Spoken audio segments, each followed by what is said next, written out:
The Fat Baker is somebody who has left some comments on the internet, and I'm very grateful. Says, good to see you condemning fascist imagery, Prof. Tim. Will you also condemn the Banderite fascist imagery shared widely in Ukraine? Well, of course I condemn the fascist imagery of Elon Musk, and I also put it into context. Despite Musk's endorsement of the AfD and his interest in far-right activism, there's no evidence at all that he is a fascist or that he endorses fascist views in any significant manner. There's no evidence even that the salute was a fascist salute. It was some sort of accidental, though aggressive, gesture that was done more than once, and was certainly open to interpretation. That interpretation, I think, is justified. I think when people say that it was a fascist salute, they're right. I think when he says he didn't intend it, he's probably also right. But the problem is, he is now a major member of Trump's government, and what that means is that Trump's government contains people who can't control their actions. That is not a positive for any nation, or indeed for global security, to have people who are uncontrolled in power. That worries me. As for the Stepan Bandera issue, the Stepan Andriyovych Bandera, and he's or Stepan Bandera is a contentious figure in the Ukraine, and in Ukraine itself. It's he's celebrated by some as a nationalist hero.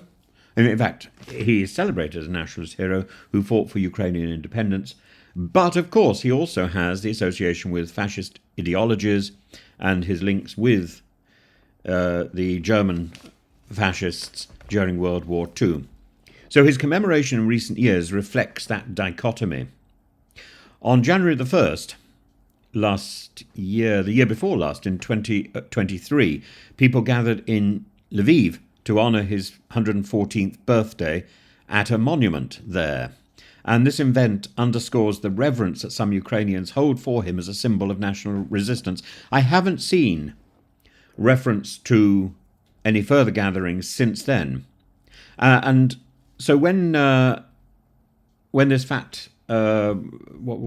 his name? I can't remember. The person who left the comments. Where is it now? The fat baker says that Bandera.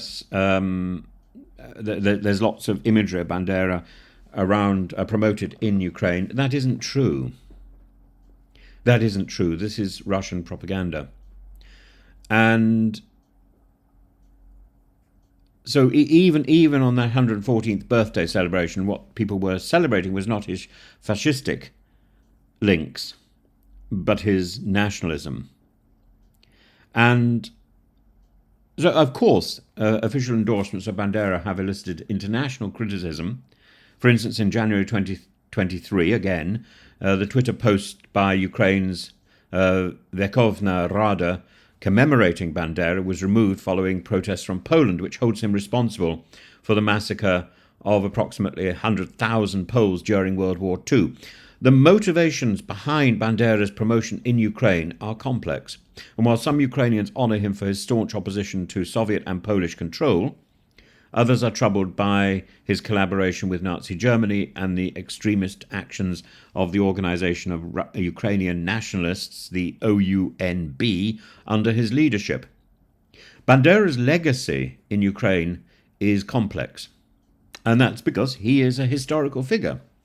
Elon Musk is a contemporary figure, and we can't change what Bandera did. We can look at his legacy.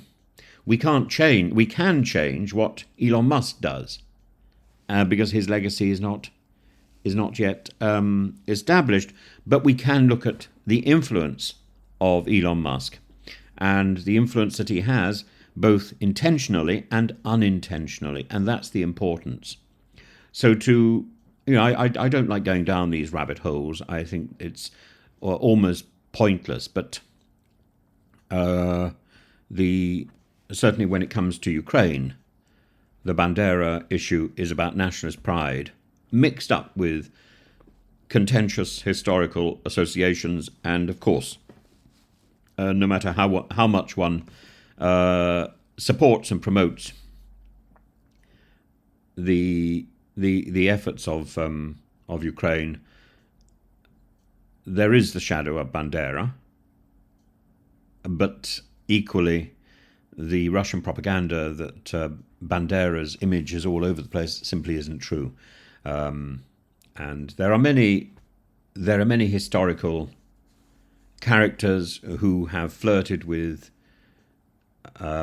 political ideology that is simply wrong. A lot of it with fascism or with proto-fascism, like Wagner or Karl Orff. I mean, are we not going to play Karl Orff's Carmina Burana because he was practically the court composer of the Hitler regime? No, Karl Orff is to be celebrated for his fantastic music, the Carmina Burana, the Carmina Catulli, and so on. There's not a great deal of music there that has come down to us, but he was a significant composer, as to Wagner. Without Wagner, we wouldn't have, and through Wagner Korngold, we wouldn't have the film music which dominates our popular entertainment. The idea of a leitmotif, that's Wagner. By celebrating bom bom bom bom ba-dom bom ba-dom and Darth Vader as a leitmotif, something directly from Wagner, we're not endorsing fascism or endorsing his awful political views or his anti-Semitism. We're endorsing the brilliance of his music. And the same thing with Bandera. By celebrating Bandera's opposition to Russia, Ukraine is drawing attention to people in the past, in the recent past, who have promoted Ukrainian nationalism. I think there's very few people in Ukraine who are advocating fascism. There are equally people in Russia who were advocating fascism, and the Wagner Brigade, named after Richard Wagner, and sported a lot of fascist imagery. If there's some sort of debate to see who is the more fascist, I think the Wagner Brigade take it every time. The Wagner Brigade are the more fascist, and they're still in existence. The Bandera stuff is muted and not particularly prevalent, except in Russian propaganda. Believe me.